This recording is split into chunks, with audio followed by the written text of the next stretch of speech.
to the sexual value connected with the body as a potential object of enjoyment, while concupiscence is a permanent tendency to experience desire caused by sensual reactions. If we are considering the structure of sin as part of our analysis of sinful love, it must, however, be emphasized that neither, and here comes a classic, neither sensuality nor carnal desire is in itself a sin. Neither sensuality nor carnal desire is in itself a sin. Catholic theology, I hope everybody's listening. Are they online? Are we online? Yes. Yeah. Catholic theology, for those who want to be very, very Catholic, which you all want to be, yes, sees in concupiscence only the germ of sin. It is difficult to deny that the germ of sin is present in the constant tendency to lust after the body of a person of the other sex as an object of enjoyment, when our attitude to persons should be supra-utilitarian.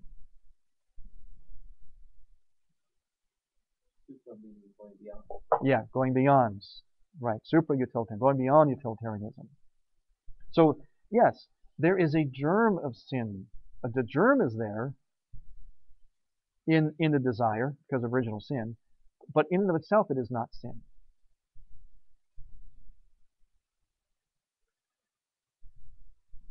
Some Catholics got really hung up about the Jesus. Yes, very much so. And guess what? For those who are, time and time again, you'll see Tara Wojtyla, later Pope John Paul II, currently, Blessed John Paul II, refers to who? St. Thomas Aquinas. Captain Catholic himself. So, he, for those of you who have hung up on concupiscence and are want to be so magisterial, fine. He's talking about St. Thomas. He's basing this on St. Thomas.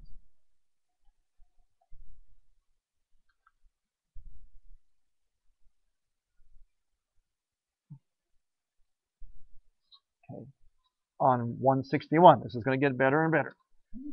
161, the second paragraph. Neither sensuality nor even concupiscence is a sin in itself, since only that which derives from the will can be a sin. Only an act of conscious and voluntary nature, voluntarium. Although the act of will is always interior, both interior and exterior actions may be inherently sinful, since they all originate in and are sustained by the will. Further, a sensual reaction, or the stirring of carnal desire, which results from it, and which occurs irrespectively and independently of the will, cannot in themselves be sins. Yeah.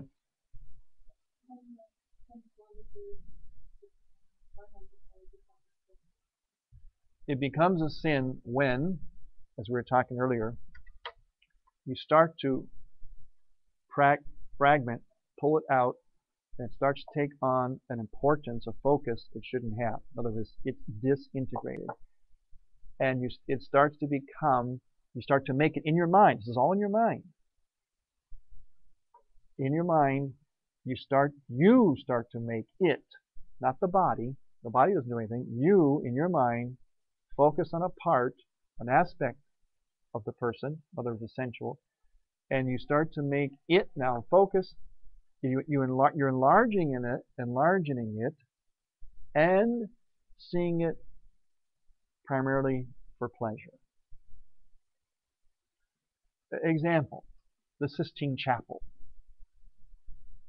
Floor-to-ceiling nudity, right? Now, if you walk in there and you are seeing something, you are lusting, that is entirely your choice. That's what your sin is. You can't say, well, Michelangelo made me sin because he painted these nude people. No. His intentionality and what he presented, as John Paul II said, he had the right view of the incarnation, really, is what he was painting, and of the redemption. If you come in there, you could look at that and say, wow, look at this, look at the beauty of these paintings. Look how he did this. How does this man render this human body like this? Unbelievable. Now that's, and it's sensual. the bodies are sensual. That's what makes them so magnificent. They're beautiful. They're sensual. Now, if you go in there and focus on that and start to enlarge the sensual for its own sake, extract it from the whole person, from the whole intention of the paintings, then that's where it becomes the sin. Yeah, exactly. It's our reaction and reaction of our will. This is why, and this is where one of the things like Christopher West tries to say, and where some people don't understand him and criticize it, like he says, it's not, and I do too, and so does this. It's not just a matter of, well, that woman over there should cover her body more. I should look away. That's part of it. But ultimately, a real love, real purity of heart comes from, the real virtue comes from, it is my duty not to lust, no matter what's in front of me.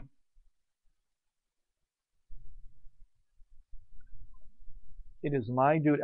That person has a duty to present themselves, modestly too. But it doesn't, because what's happening in the name of purity and being real Catholic is the responsibility is taken off of ourselves entirely and put onto that which is outside of us.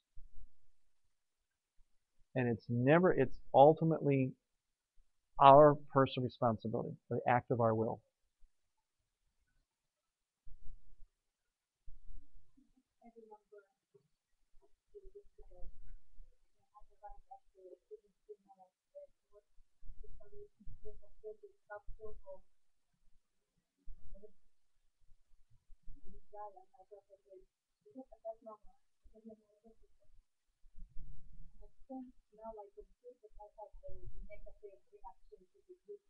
Right. Very good. Exactly. Yes.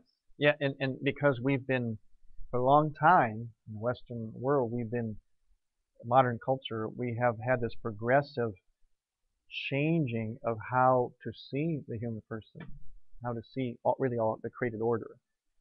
It's disintegrated. We've taken the physical out from the spiritual. And once you do that, then you can't see the physical correctly, nor do you present it correctly. See, Michelangelo's paintings are correct because he still weds the physical with the spiritual, with the theological. Through those paintings, he is communicating theology. He's communicating the theology of the body. In other words, as John Paul talks, redemption and the incarnation, and eschatology. In other words, Michelangelo has painted on the Sistine Chapel what John Paul II would call in the theology of the body, original man and eschatological man. In other words, how we were, all of our beauty, and how we'll be even beyond in the next life. It's in between this time since original sin, especially in the last several hundred years, that our view of the body, of all creation really, has become more and more disintegrated and distorted, so that we no longer see the physical in light of the spiritual.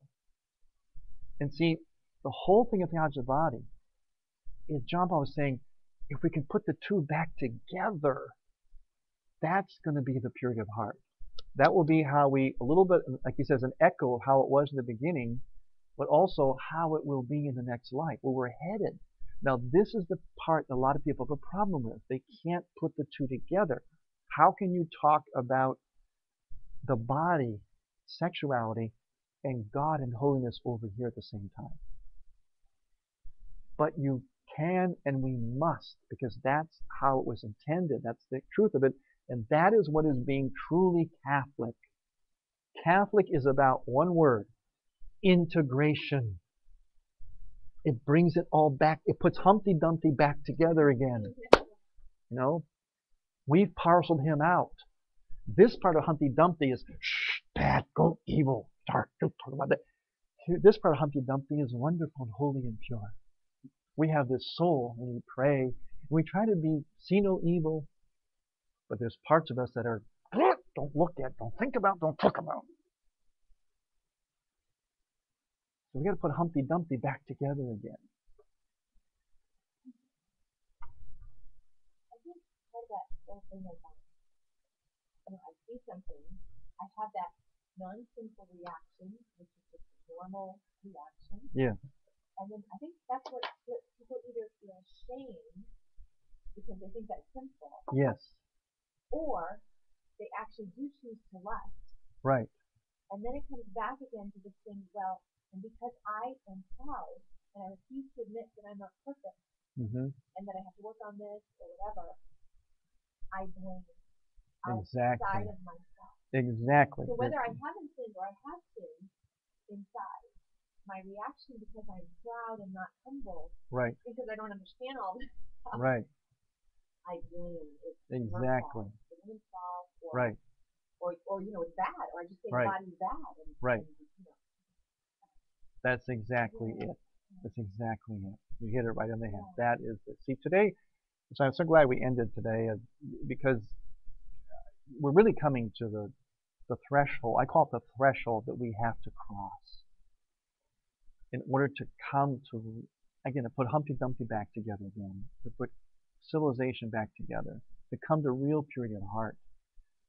And we're afraid of it because for so long we've seen with a veil what we have considered to be normal or holy or pure has in fact not been.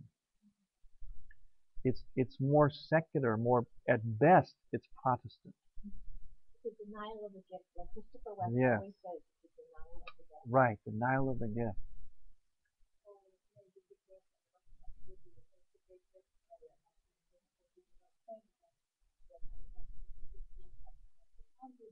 Oh, really?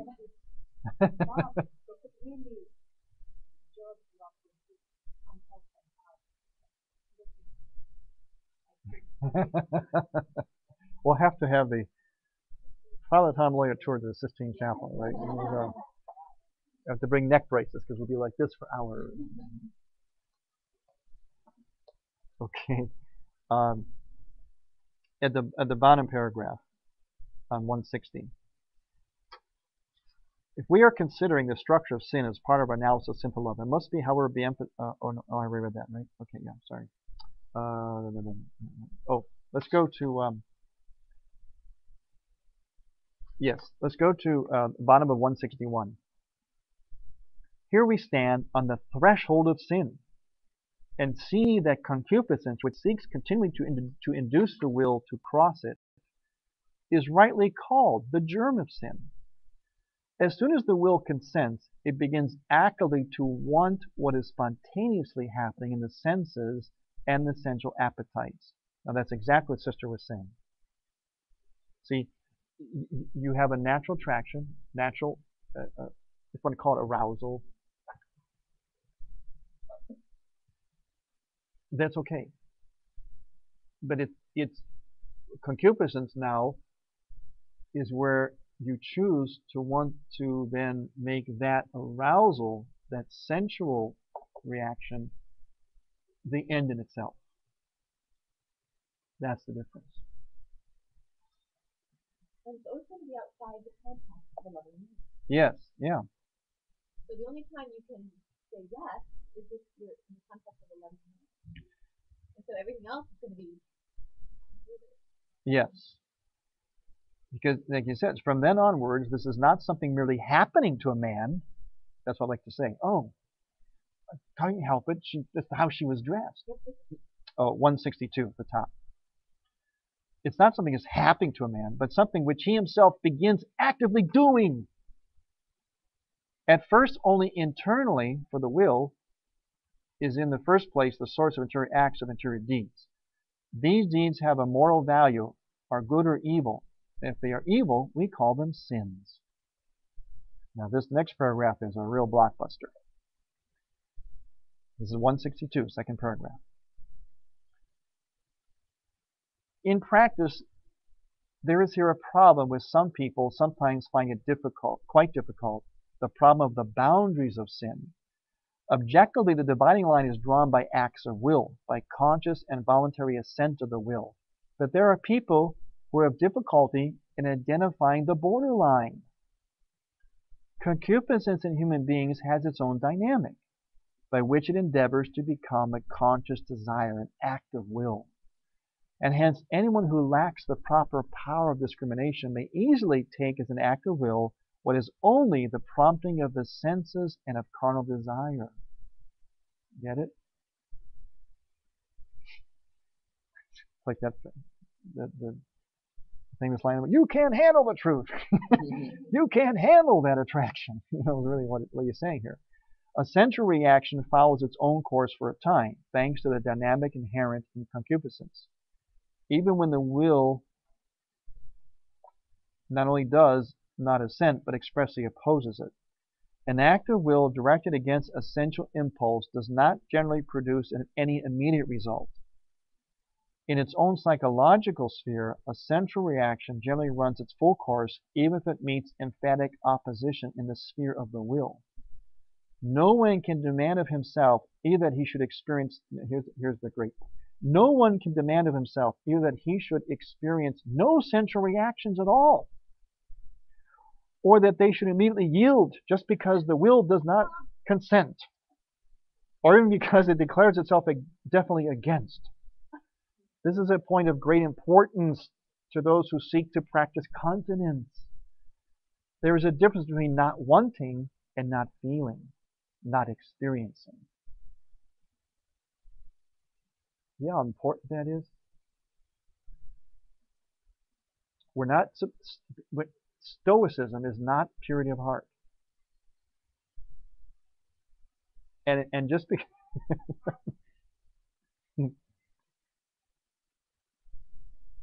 it's almost like not knowing your own body. It's like once a physiological reaction is happening, because it's not just something that's happening at one level of feelings up here.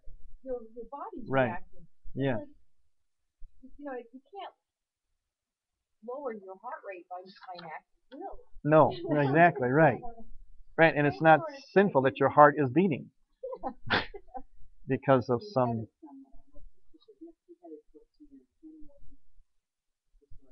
Well, yeah, in terms of how you. I mean, hey, I'm not headed to a marriage. If I see a really good-looking guy, I'm going to notice him.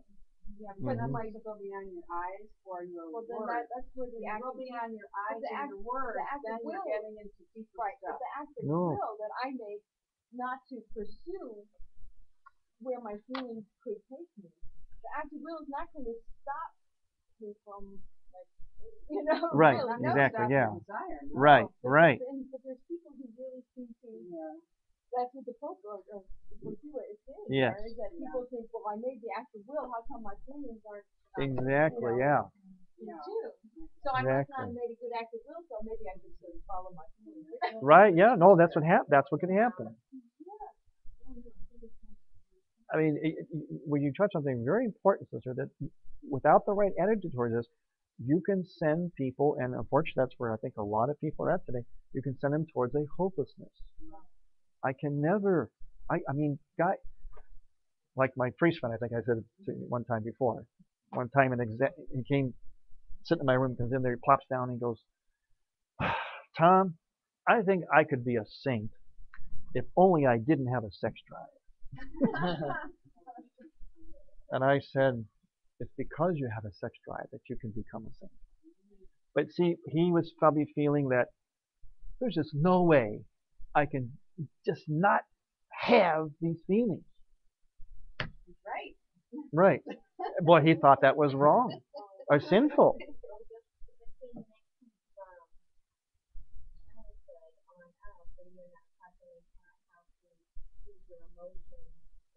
Mm-hmm.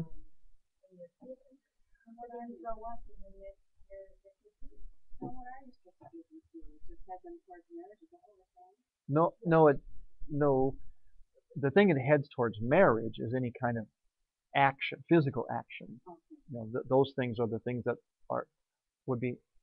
You have to be very judicious about because they order. Like recently, I told someone, a guy, kind of talking, counseling, single guy, and just kind of like where he was at and all that. I told him, you should not date. Do not date women because you'll do not see marriage on your horizon.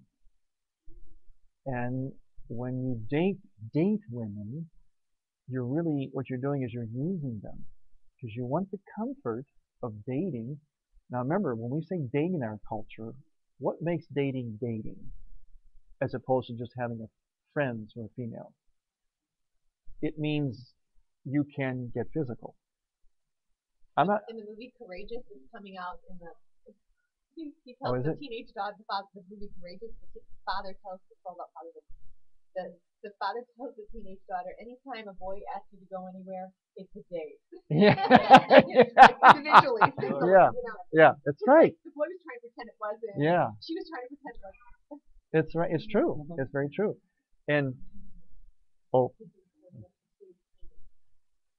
and it said because with the date by its nature is kind of ordered towards exclusive relationship, which in itself is ordered towards possibility of marriage. You know what I mean? So if in dating you express affection, I'm talking about exclusive affection. I'm not talking about giving somebody a hug. You can do it to anybody. Give them a kiss on the forehead or whatever. Friendly gestures that we do with people that we're close to or enjoy company, whatever moments with. That's I think you understand what I mean. But if it's like dating, basically means this is the only one that I do certain things with physically. Okay, those are the things that are ordered by their nature towards an exclusive relationship, which means marriage. So if you're not going towards marriage, don't date. To enjoy and be naturally in the company of women and men, whatever, freely, sure, it's okay. I think we need to admit that we're screwed up. I think that's the thing that we don't want to admit that. We want to, like Jesus said, we want to justify ourselves. Yeah. And if it's not that you're such a bad person or I'm such a bad person. It's like the whole human race is screwed up. Yeah. Welcome to the human race. We are, yeah. Admit that. Yes. And admit our brokenness. Yeah. We'd take half the burden off ourselves. We would. And that brokenness, like Bishop Sheen says, sin is in the blood. It's in every cell of our body. It's true. I mean, it's even when we think we're basically good, still it's in there, and we always have to be so, reflective, self-reflective, take that spiritual pulse check. Like the person I said this to is a very, very fine person, a very fine person, but he still had to get in touch with that part of him and he understood too. And I said, ultimately you're being selfish because you're using the woman. Because if you're being exclusive with her and expressing what's the only thing what's going to go through her mind, what hope is she going to naturally develop in her mind, especially at your age, because the age of this individual and the age of the women he would date, they want to be married. They just don't want to have, I just want to spend a few minutes with this guy. They want a relationship of permanency. That's the importance of women to understand this, so that she cannot let that man use her. It's up to her too.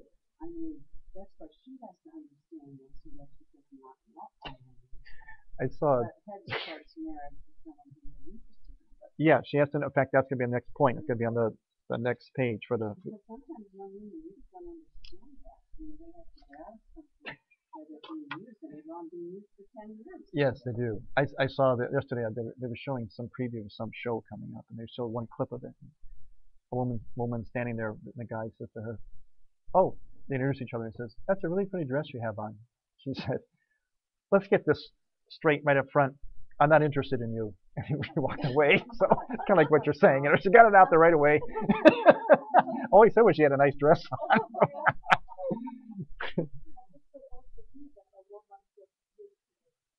Yes, and that's on the next page. Next thing we're going to read, page 163.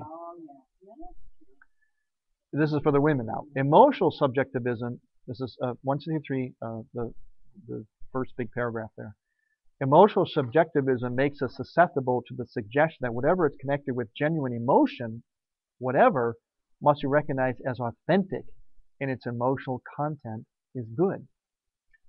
Hence the temptation to reduce love to nothing more than subjective emotional states. If we do this, love finds its whole content and sole criterion in emotion.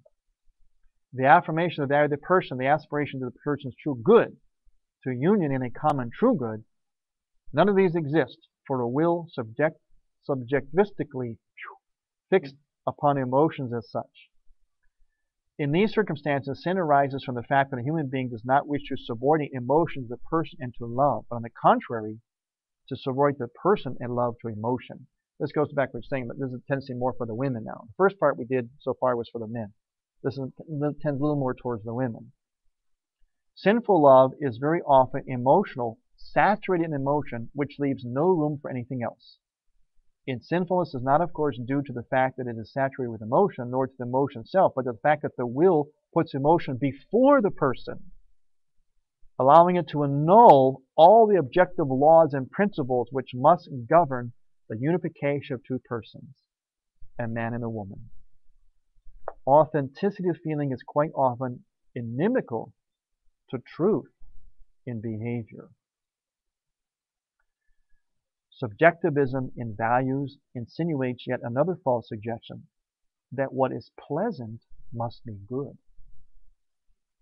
The temptations of pleasure, of enjoyment, often replace the vision of true happiness. This happens when the will is intent on the quest for pleasure as such. Once again, temptation is not merely an error in thinking. I thought this would be lasting happiness, but it was only a fleeting pleasure, but results from a disposition of the will, which wants unconditionally the pleasure desired by the senses. It is in these circumstances that love is most likely to degenerate into the gratification of carnal desire. This is on top of 164. Concupiscence and the spontaneous stirrings of lust are not in themselves sinful. How many times have we said that today? It's amazing how he keeps repeating that. Concupiscence and the spontaneous stirrings of lust are not in themselves sinful. What makes them sinful is the deliberate, conscious self-commitment of the will to the promptings of the body, which conflicts with objective truth. People understood it that it's not good to keep my marriage, unless I want to get married, I can keep my marriage. You're right. You're absolutely right. You know, they're saying now that there's less, something about like divorce has decreased. That's because people aren't getting married. You know, it's kind of marriages are on the down. Yeah, people just don't get married. They just continue to date and cohabitate, but they don't marry. You're right about that. They would get on the business of marriage itself if they knew this. You know, better society.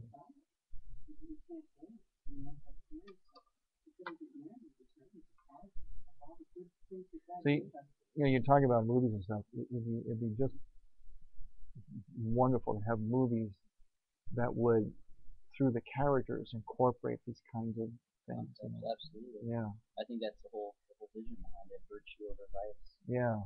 They would, yeah, and they would see through the character, you know, that where everyone can relate, every viewer can relate to that character. They would see these virtues emerge. Absolutely. And the thing is, it always has to be a struggle where the person is struggling with it. You know, coming to having to make the hard decision and so on. So that's what people identify with. Digressing a little bit about movies.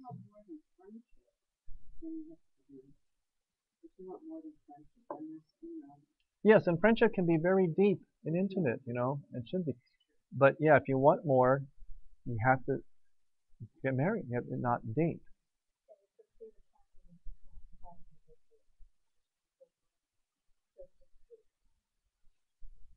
Yes, yes. See, we talk, in our Constitution, as wonderful as it is, it has that clause, the pursuit of happiness, which I think needs definition because yeah, it becomes hedonism, yeah. And in itself, exactly. So many good things, but I'm going to jump because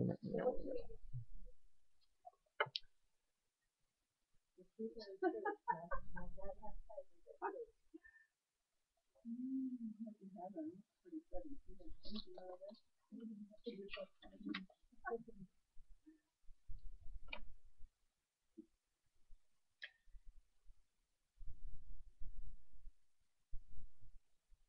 got a few minutes to remain, so I want to get to two last things that will end.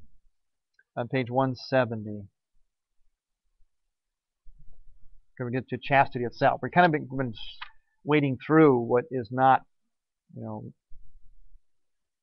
right. But here's what chastity is. On page 170, about 2/3 down the first paragraph. To be chaste means to have a transparent attitude to a person of the other sex. Chastity means just that, the interior transparency without which love is not itself. For it cannot be itself until the desire to enjoy is subordinated to a readiness to show loving kindness in every situation.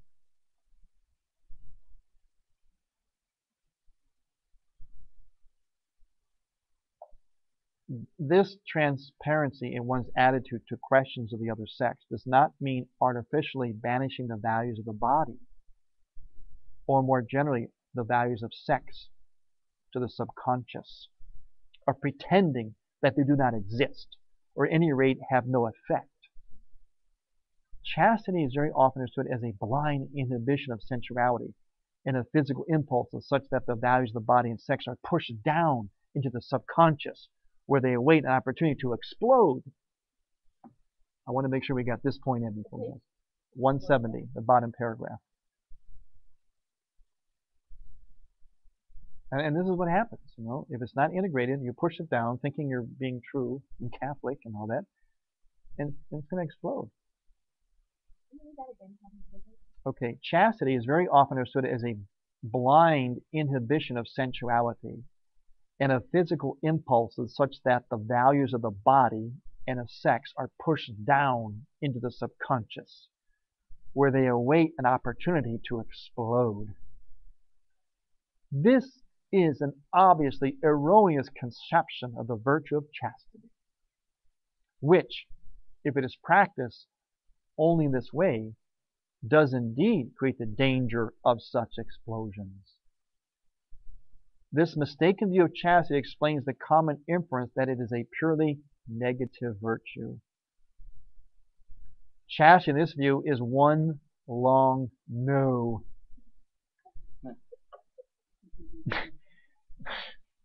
Whereas it is above all the yes, of which certain no's are the consequence. The virtue of chastity is underdeveloped in anyone who is slow to affirm the value of the person and allows the value of sex to reign supreme.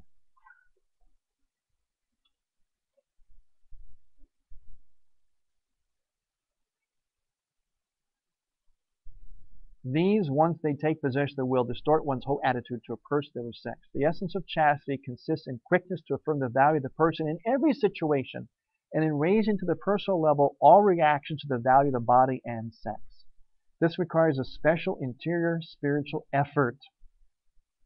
For affirmation of the value of the person can only be the product of the spirit, but this effort is above all positive and creative from within, not negative and destructive.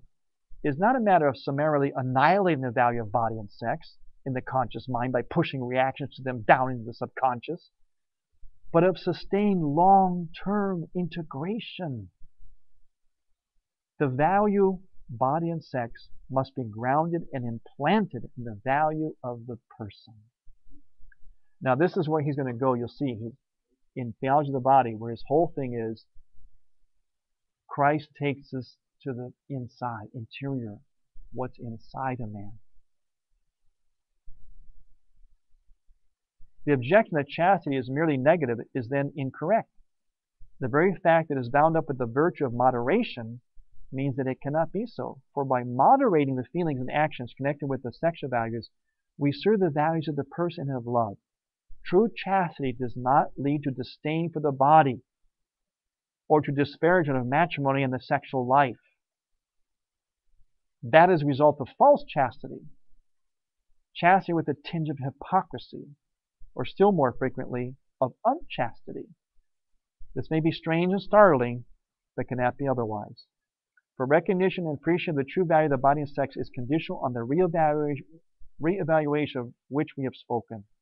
The raising of these values to the level of the value of the person is characteristic of and essential to chastity. Thus, only the chaste man and chaste woman are capable of true love. In the marriage ceremony in my church, the prayers for the couple continuously say, God grant them a chaste marriage, matrimonial chastity. Now, people at the wedding are sitting there hearing this thinking, chastity? They're getting married. What do you mean, chastity? They can't have sex now? You see how we don't know? No, it means this very thing. What we're praying for. You see how brilliant the church is? In the prayers of the wedding ceremony, which are centuries old, the church knew this stuff. That's what John Paul did. He just went into the soul of the church. He keeps saying he's not coming up with something new. The church says, see each other always as persons, even though you're married.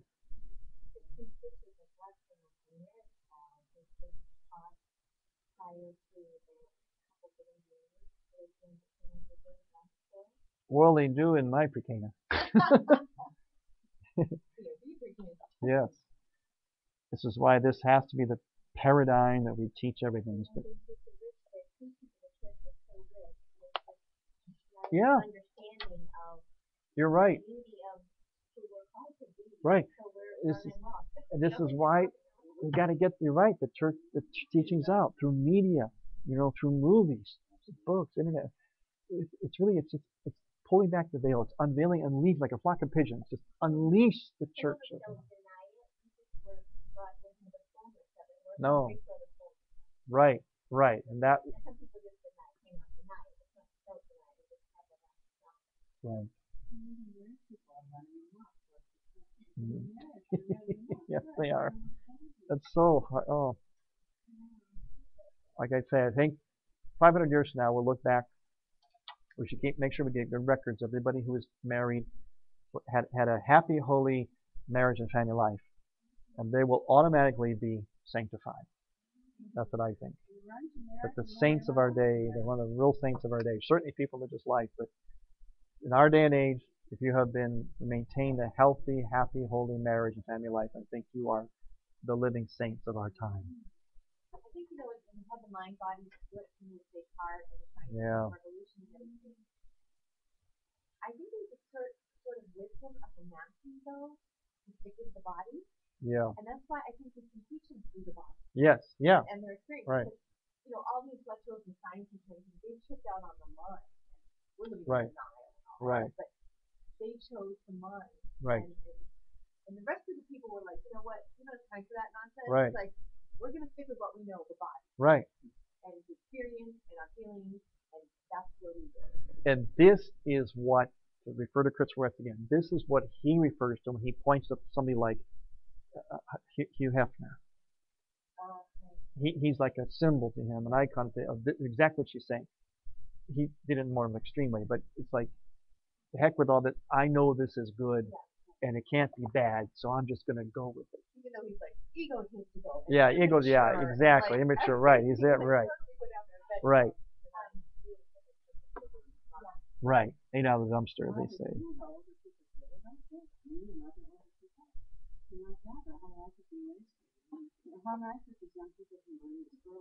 Yeah.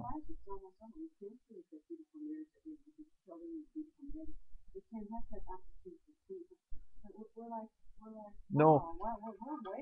I often think of that, but I'll tell you, you shouldn't feel that way. You're not wasted, because I find that for older people, you're not old, but older people. Well, okay. All right, it's on TV, it's on the internet. She said it, not me, Look at the same color as her blouse right now. Look at it.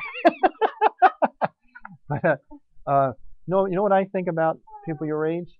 Because they have the same reaction. I said, gee, why don't we know this? I think my reaction is, no, not wasted at all. You lived a lot of this without knowing, having all the vocabulary. In as much as you could, you lived it. Not wrong things. You lived a lot of things more or less silently. You just knew there were certain things right or wrong. You try to live by them. You didn't have all this now, but you lived it. Uh, you still kind of knew it and lived it in your own way. Now we have, like I said, the veil is being pulled back. This articulate exactly. But what you can have is that interior life. The purity of Yeah. the interior life that never goes away, and there's no Right. age in there. The spirit is ever young. Yeah. And that's the thing we don't understand either. Everything's externalized. So, Yeah. so there's like a denial that we have an interior life. Yeah. And so, and yet Jesus keeps saying, that's where it all. Right. We think we can go outside, we can do whatever we want inside, as long as we don't externalize it. Right. No, you can't be all messed up in there. You've got to be all ordered in Right. there. Right. So you can left the thought of your life you've already did. Right. In the heart. It's all in the heart. That's where John Paul took us, because he said that's where Christ took us. And his answer to everything was in the heart, what's inside a man, person, you know.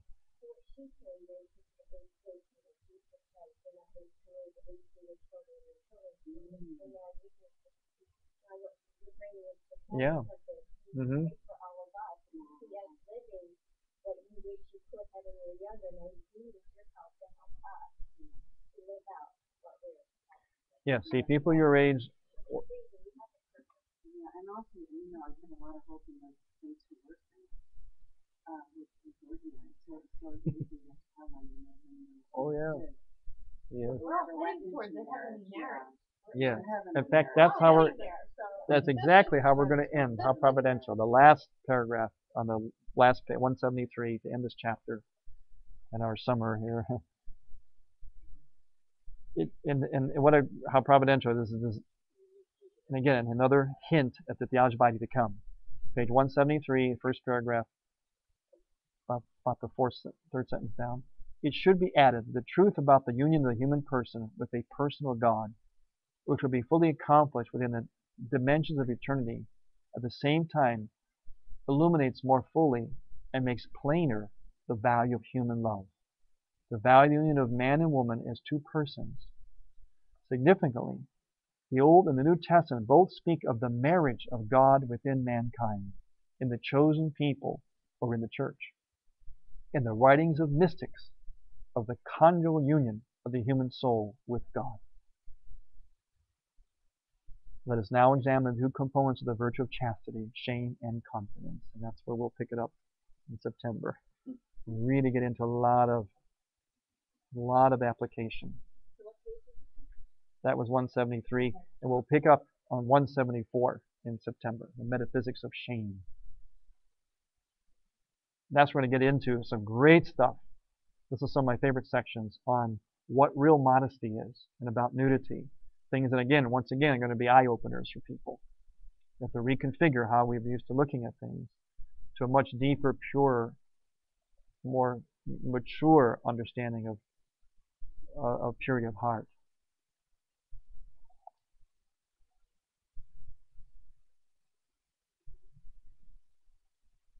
I think about that slut walk that they're doing all over the city. Yeah, slut walk, yeah. Some cop, I think in Toronto, right? Some woman was raped in Toronto, and that cop made a comment that, well, if they didn't dress like sluts, women would not be raped. And so like all these like feminist groups and everything have been doing slut walks, where they just went down Michigan Avenue or whatever, all about this. And so the women dress like half naked, basically walking down. And they have like on their stomach slut and they're wearing lingerie and all this stuff. And so, and they're saying my body is not an institution. And I've been thinking about it, like in the context of theology body. And it's like, and it is and it isn't. Yeah. See. Yeah, I mean they're right in one sense, but when there's that, modesty. Their obligation is right. We still have people online, are they? Thanks if you're online. Thank you for tuning in. We'll pick back up in September.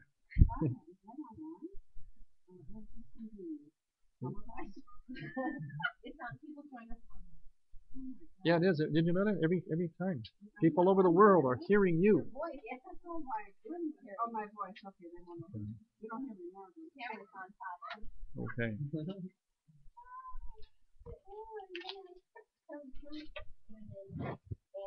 dress provocatively in order to entice other people.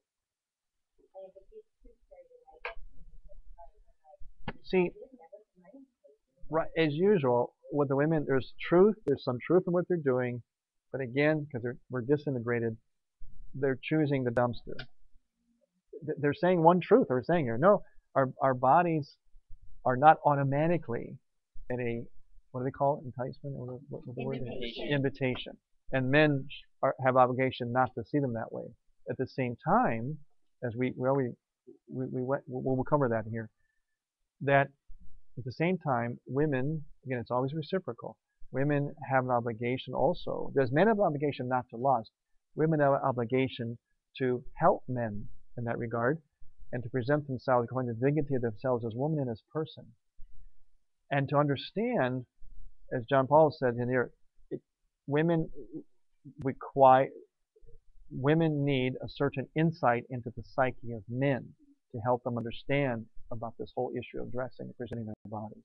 So there's a lot of truth in both what they're saying, but it's disintegrated, right? They both, the cop who said this and the women who are protesting, both are still eating out of the dumpster.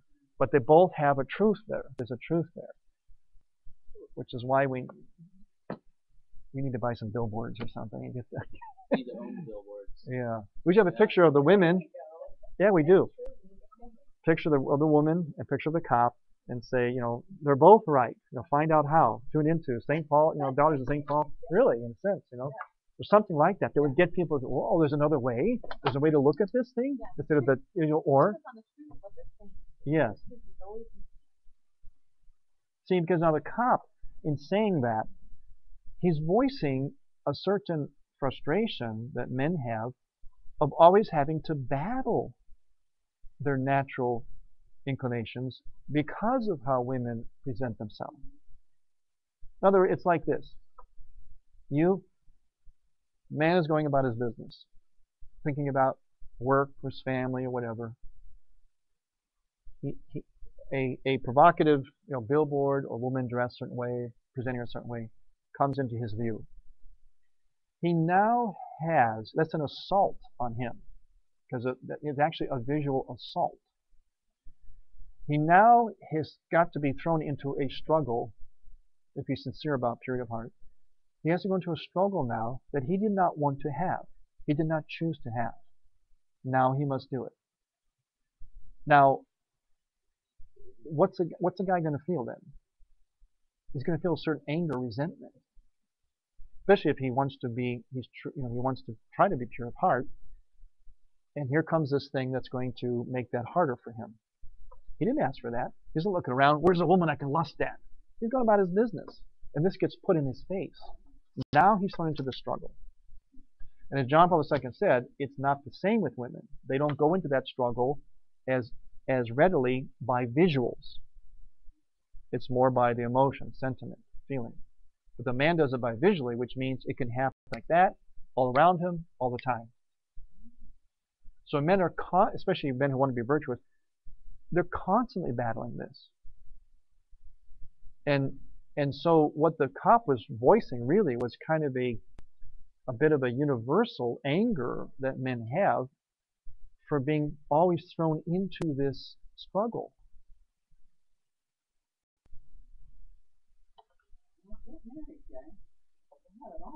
No, that's not, no.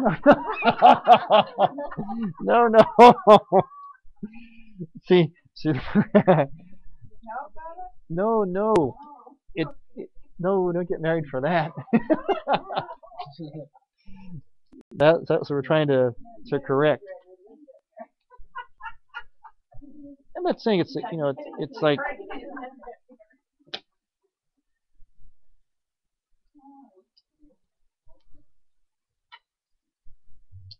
man.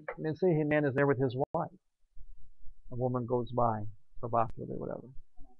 Now he's got a real tension because there's a part of him that, just like John Paul, that the natural, intuitive, sensual thing. Again, it's hardwired in him to notice. Remember, God created women so that men would notice them. Okay? So it's hardwired. He cannot not notice them. Now he's got to do that, and his wife's standing there. You know, he may just be a little glance. He walk by, he just burp, and he doesn't want his wife to see that.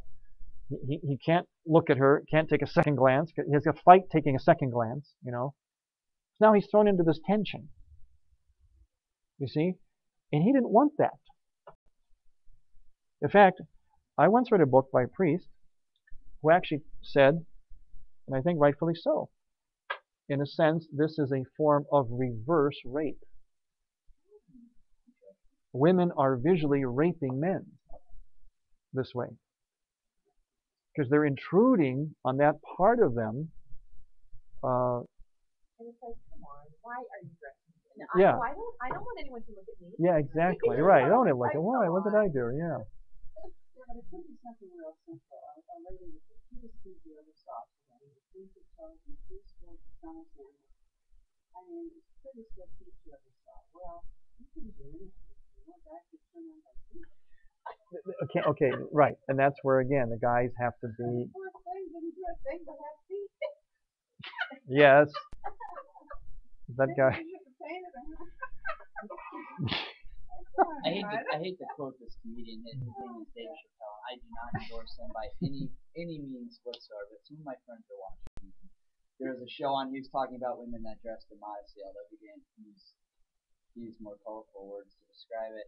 But he said it's kind of like walking down the street and you see a police officer dressed in a police officer's uniform. You go up to the guy, you need help, and he says, I'm just dressed this way. I'm not really a cop. And he said it's the same sort of thing. It's very confusing. Yeah, it's very good. I thought that was a really interesting point that this very guy good. people made. That, And it's like women should wake up and say, don't you get it? These men are trying to respect you. right. They're trying to not lust after you by saying this stuff and letting you know how they're reacting. But I think on one hand, it's that thing, well, they want to be lusted after. They want to have that power and control over men. And so, right. even though they're denying it, they're saying no. The man, I'm not saying the men are they're helpless in the initial moment.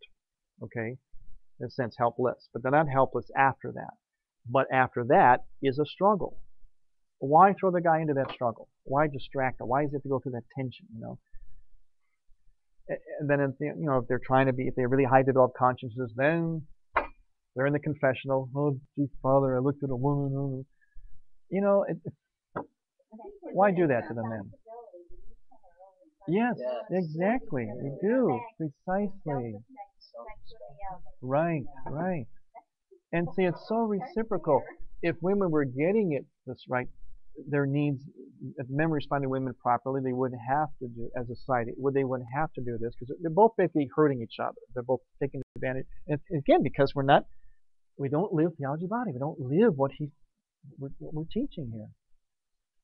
And so we have all this, we just hurt each other. You know, we create these tensions and this, and then Hollywood everybody plays that. Everything is, they always play up this male-female tension to everything. Everything's got to be male-female tension. You know, the tension of the sexes, the genders, you know. Is it wrong to assume that people genuinely want to do what's good for them, right? People have this inherent sort of desire to do what's best for themselves. So I think by pushing the self-respect as being the cool, the good, the right thing for you, that might be an interesting way to try to promote something like this. You're right. We have to, in this day and age, it's kind of, you're touching on what I think is the new evangelization, where everybody's about themselves basically today. We kind of live in our, all right, so, and John Paul's very clever about that. We can condemn that, or we can say, okay, we'll use that. We'll make it all about you. Right. But then lead you to virtue. That's right. You're exactly right, yeah. That's right. Yeah, and Salem, you're trying to show them real happiness. Everybody wants happy. You're making it all about them. You don't tell people. Right, yeah. And that's the whole thing. Yes. More. Right, right. And it's like, We're offering. you do. Because the only way you're going to get Right. it is, you know, do it his way. And Right, exactly. And right, that's the beauty of evangelization.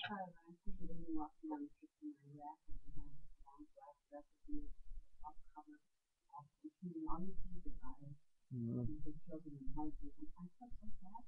And I Right. just didn't. Oh yeah, terribly. Yeah. Wow. Yeah, they don't have a theology of the body. They don't have because you don't unless you're Christian. I mean, the Jewish faith, yes, to a large extent, but the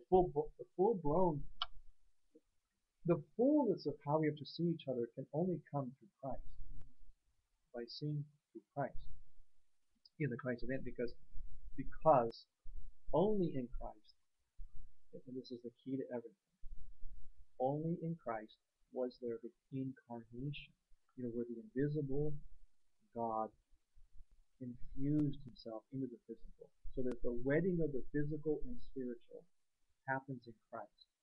If your faith does not have that, you will never ever have an fully integrated view of sexuality in a person. So this would be a response to the Jews. I thought sometimes I thought of what Jews might think of the elements of the body, and I have the sense that they might say, well, it's nothing new. It's already in the second half. So cover your neighbor's wife. So this is all just rehashing the same thing. Yes, they have. Well, they certainly have a big piece of it, the Jewish state, because In they're the beginning. in the beginning. Yeah, in the beginning. Yeah, It's the original plan of God. and they have a certain, like when you read the Psalms and they had in their heritage, of course, a sense of sacrifice, of priesthood, of offering back to God, things of the earth. So there's an implied incarnation there but they haven't accepted the fullness of that incarnation. So yeah, they have the basis of it. You got the fingers on it, but it comes to its fullness in Christ.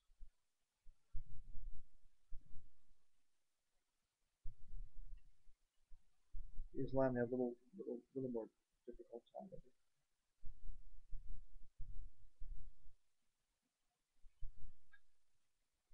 Incarnation, integration, seeing with both eyes, I call it. Incarnation and integration. God comes into the physicality,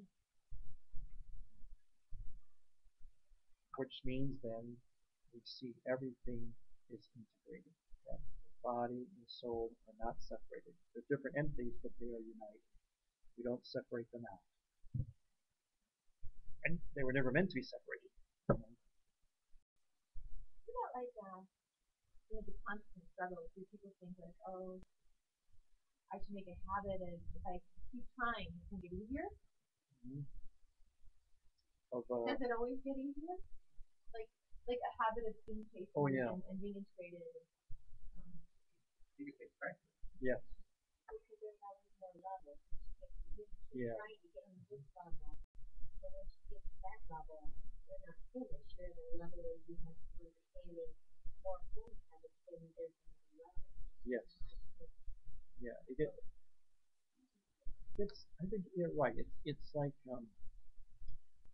well, it's yes and no. It's easier at the same time you do come to a level of challenge. Yeah. The challenge never really stops, but it does become more and more habitual.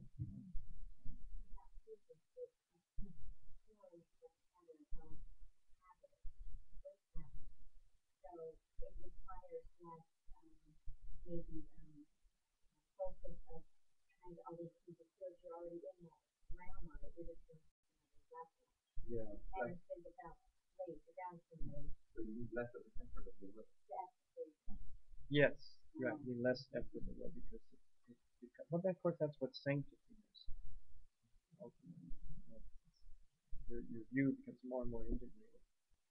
But at the same time, you never let your guard down.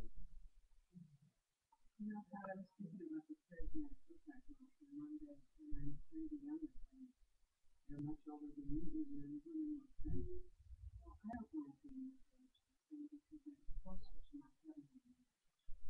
Wow, that's good. And it's true.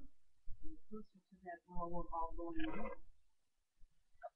I had a priest friend in his 80s who said to me, Tom, I love being in my 80s because I can say whatever the heck I want. They figure either, oh, he must be right because he's been around, or, well, You understand he's the 80s. Yeah. He feels total freedom. Just loves it. It's unusual. Usually people complain, but he loves it in his 80s. Yeah. Do people know about the play Sister Calling My Name? Oh yeah. I think I got some information on that. Yeah. Yeah, it's playing. Actually, this is the last weekend today and tomorrow. It's by a new theater company of young Catholic Christians, and it's actually a really good play. So it's playing one block from St. Mary Dean. Oh, one more. Yeah. In the theater. Or? Yeah. There's a real professional theater production. You have So some. I'd like one for sure. Oh, yeah. Do you know the people involved with this? I know one of them. If you happen to know Dan Keeley. I don't know. I'm from Florida. Boy's from Florida. He's brand new in Chicago. Been here Okay. 3 weeks. Okay. He's going back. He's doing an internship here, but he's going back, and hopefully we'll return, right? Yes, it looks that way. After you graduate. But this is not a comedy. It's a comedy. Oh no. Oh, it's a serious. It's a tragedy. It's about I can sum it up. It's about it's a big character. A man, his severely retarded sister, and a nun who is taking care of the sister. And there's some flashbacks as to what it was like when they were teenagers. But when the play starts, the man has totally removed himself from his sister's life. He lives in an institution. He wants nothing to do with her, not even to see her. And the nun is trying to convince him to enter his sister's life again because that's what she needs. And he resists a lot in doing that. Oh. Because it was an unpleasant, to him it was an unpleasant part. It brought up unpleasant memories and he just wants to forget that. Yeah, it's very good. It's not really related to Theology of the Body, but it has a lot of Christian and Catholic themes in it. It's very good. Oh, it's Playing tonight at 8 o'clock. Don't say that. Oh, no. I like the pages and every page has a specific thing new. It's just I'll find it. I'll take notes and I'll give you a whole list. yeah. No, it sounds great, and it's good. Some more. I call it pushback. Pushback by the cat. Plays, movies, media. Really, what they start pushing back and take it back. It will take you about an hour to recuperate from this. Everything gets stirred up with that. And that's how it Thank you. will settle down. This is a magazine.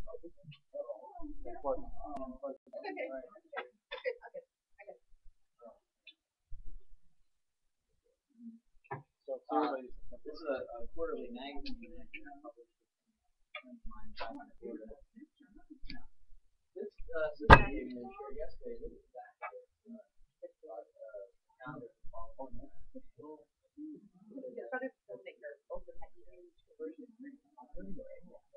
that's kind of what all this comes to. One of the reasons why I'm interested in sister can tell you if you want to get one. My name is Royce Hood. I go to Ave Maria School of Law in Naples. And my brother actually is a filmmaker, and we had a documentary about Immaculate, who's a Rwandan genocide survivor. And so this